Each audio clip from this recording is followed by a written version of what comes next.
कैसे हो भाई सभी साथियों, आप सबका स्वागत है आपके अपने चैनल टीचर्स अड्डा पर। मैं हूं और मेरे साथ सनी सर हैं।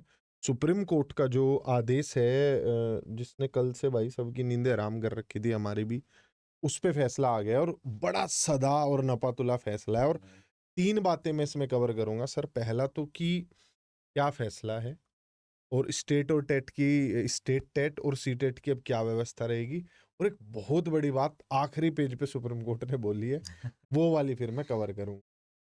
तो सबसे पहले वाले पॉइंट से सर शुरू कर लेते हैं।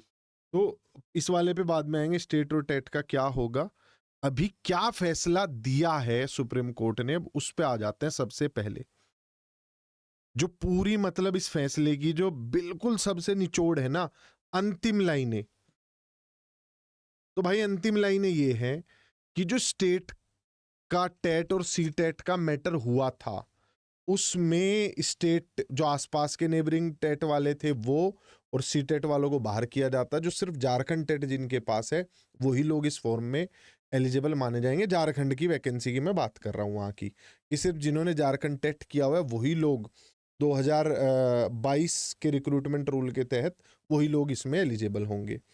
इसके साथ साथ ही ये क्लियर कर दिया है कि जो सी टेट होल्डर हैं, स्टेट टेट होल्डर्स हैं, आसपास के राज्यों के हाई कोर्ट का ऑर्डर आया था वो बाहर कर दिए गए। ये इस केस पे हुआ है। अब इसके साथ ही इस केस पे क्यों हुआ ऐसा, मैं क्यों कोट कर रहा हूं बारी बार, इसका रीजन ये है क्योंकि इन्होंने इस मैटर को बहुत ही उलझा हुआ पाते हुए एक लाइन लिख दी सर यहाँ। ठीक, सबसे बड़ा ये निचोड़ सबसे यही है। बड़ी लाइन ये है। इसे सर अगर आप बताना अपने हाँ शब्दों में। जी। तो इसमें देखिए सीधे सीधे लिखा है कि we are restricting our opinion on the question of relaxing the qualification midway in ongoing recruitment process and its applicability. यानी सीधी सी बात यह है कि जब भी आप कोई भर्ती निकाल रहे हैं राज्यों के संदर्भ में, तो उसे पहले क्लियर कर दीजिए, बीच में आप नियम जो है वो चेंज मत करिए। और वो आप बड़ा एक फैसला सर कि खेल शुरू होने के बाद खेल के नियम भर्ती नहीं के नियम बदले बदले जाएंगे। नहीं जाएंगे। हाँ। आपको याद होगा बीपीएससी में भी टीआरई 2.0 जब हुआ था, तब भी कई सारे छोटे, मतलब ठीक है आपका एलिजिबिलिटी का नहीं था, पर उसमें भी बीच बीच में कई सारी चीज़ें जी सर। चेंज हुई थी। तो यहाँ पर ये कहा गया है कि अगर देखो, एक सिंपल लाइन में समझो, अच्छी खबर क्यों कह रहा हूँ इसको। अच्छी खबर कहने का सीधा सीधा मतलब ये है सर कि या तो आप टेट लीजिए रेगुलर, और नहीं तो जब आप भर्ती निकाल रहे हैं ना, कोई भी शिक्षक भर्ती निकाल रहे हैं, तभी बता दो तो ये चीज। उसमें तभी क्लियर कर दीजिए कि भाई हम टेट नहीं ले पा रहे हैं, हम सी टेट को क्या कर रहे हैं, अलाउ कर रहे हैं। फिर वो बीच राह में उसको चेंज करना ये ठीक नहीं है। तो इसका अगर मैं सीधे सीधे तौर पे बताऊं, मुझे नहीं लगता कि अब बिहार पे या यूपी पे इसका कोई बहुत असर पड़ेगा, क्योंकि वहां ये बात अब सीधे उसी लिखी लाइन पे आ होती गए है। सर। हाँ जी। तो वहां पे तो उन्होंने कह दिया कि भाई मिडवे में रूल नहीं बदल सकते, इसलिए सीटेट को बाहर कर रहे हैं। उन्होंने ये नहीं कहा सीटेट स्टेट वाले सीटेट को यूज नहीं कर सकते।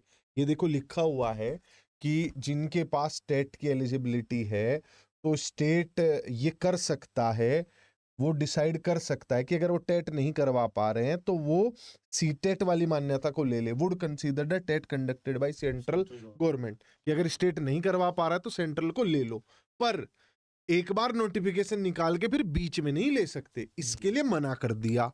और अब सर वो वाली बात जो सबसे एंड में मैंने कहा था बताऊंगा, उस वाली बात पे आ जाते हैं जो सबसे एंड में सुप्रीम कोर्ट को भी दिख रही है वो वाली बात। ये एक बार आप बात पढ़िए, बहुत ही दर्द भरी बात है।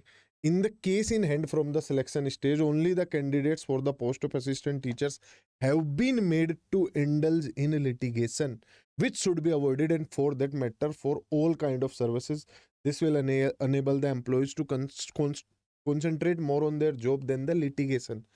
कि जब भी रिक्रूटमेंट आता है, टीचर को पढ़ाने का काम छोड़ के, और जो ये होती है ना कोर्ट वाली लिटिगेशन की भाषा जिसे बोलते हैं, कि कानूनी दाव पेच में उसे फंसा के उलझा के रखा जाए, तो ये नहीं होना चाहिए। उसे उसके काम पे फोकस करने दो। टीचर नहीं भेज रहे हो आप स्कूलों में, आप तो वकील भेज रहे हो, इतना उन्हें लिटिगेशन में फंसा देते हो। तो अब एंड में पूरे इसका जजमेंट का समरी अगर हम समराइज करते हुए लिखें तो भाई, हाँ बारी सर, बारी से यूपी। क्या यू अगर नहीं हो रहा है, सी टेट अलाउ होगा? बिल्कुल बिल्कुल होगा। होगा। बिहार की अगर बिहार में अगर बीटेट नहीं हो रहा है तो क्या सीटेट अलाउ होगा? बिल्कुल बिल्कुल होगा। होगा। बहुत मतलब आप ये समझ लीजिए, माइन्यूट चांसेस हैं। रीजन क्या है कि लंबे लंबे समय से यूपी टेट हुआ नहीं है, बिहार का टेट हुआ नहीं है। झारखंड के केस में ठीक है, थोड़ा अलग हो गया मैटर। जो सेंट्रल की वैकेंसीज है, NVS, KVS, D triple S B, यहाँ तो वैसे ही सीटेट अलाउ था, तो इसमें कोई वैसे ही इसको छेड़ नहीं सकता। अब इनके अलावा जो भी और वैकेंसीज हैं, जैसे झारखंड हो गया या आपका एमपी हो गया, तो वहां देखो ये राज्यों को तय करना पड़ेगा, लेकिन उनको अपने नोटिफिकेशन में क्लियर कट ये बात लिखनी पड़ेगी कि हम स्टेट के टेट को अलाउ करेंगे, हम एस टेट को अलाउ करेंगे, हम सी टेट को अलाउ नहीं करेंगे। बीच में एक बार नोटिफिकेशन निकालने के बाद कुछ चेंज नहीं होगा। और जो कि वो लोग लिख रहे हैं, बीपीएससी के जब नोटिफिकेशन देखोगे उसमें पहले ही लिख देते हैं कि भाई हम तो सीटेट को भी अलाउ कर रहे हैं। बिल्कुल। वो लोग जैसे यूपी में जब भर्ती आती है तो लिख देते हैं कि हम तो सीटेट को अलाउ कर रहे हैं। तो अगर आप नोटिफिकेशन के टाइम पे लिख दे रहे हो तो कोई दिक्कत नहीं है। सुप्रीम कोर्ट का कहना बस यही है, क्योंकि एनसीटी की गाइडलाइन है, स्टेट चाहे संसाधन नहीं है, नहीं करा पा रहे हैं टेट, तो सेंट्रल वाला मान लो। मेरे को तो पर ये नहीं कि मिडवे रूल बदलोगे। मेरे को सीटेट के बारे में आज का ना, वो एक वेलकम मूवी देखी है आपने? हाँ, उसमें फिरोज खान का एक डायलॉग है कि अभी हम जिंदा हैं। तो वो वही हुआ है। और सुप्रीम कोर्ट नहीं चाहता कि सीटेट राज्यों से बाहर जाए, वो चाहता है राज्यों में रहे।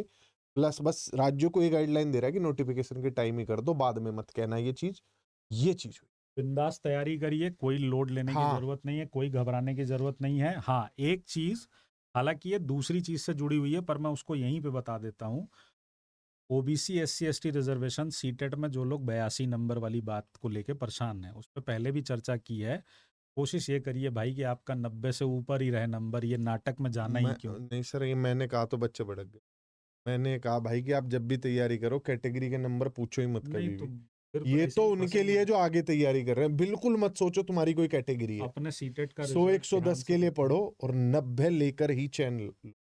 लेकिन अगर 82 आ गए, आप लोगों के साथ हैं और उस चीज के लिए लगे हुए हैं। पर देखो वही फिर वो जो सुप्रीम कोर्ट ने भी कही, शिक्षकों को लिटिगेशन में फंसाना है, कानूनी दाव पेच में फंसाना है, वो सरकारें कर रही हैं। तो इसी के साथ अलविदा sir, bye bye, take care. अब मिलेंगे भाई क्लासेस के दौरान।